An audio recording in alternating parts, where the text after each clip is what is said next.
વડોદરાનો અવાજ ન્યૂઝમાં આપનું સ્વાગત છે। સમાચારમાં વાત કરીએ તો લોકસભામાં વિપક્ષના નેતા રાહુલ ગાંધીના વડોદરા આગમનને લઈ કોંગ્રેસ કાર્યકરોમાં ભારે ઉત્સાહ જોવા મળ્યો હતો।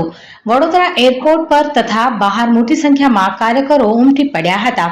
આ પ્રસંગે ગુજરાત કોંગ્રેસના પ્રભારી મુકુલ વાસનિક અને પ્રદેશ પ્રમુખ અમિત ચાવડા પણ હાજર રહ્યા હતા।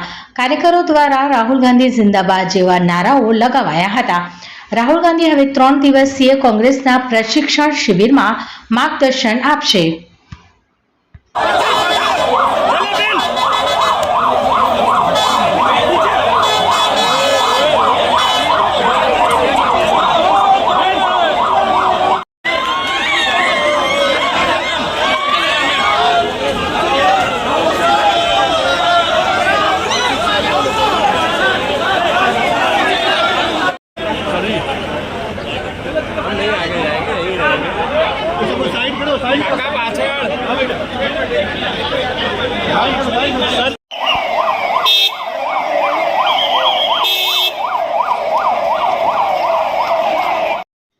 આવા લેટેસ્ટ ન્યૂઝ જોવા માટે અમારી ચેનલને લાઈક અને સબસ્ક્રાઇબ કરો।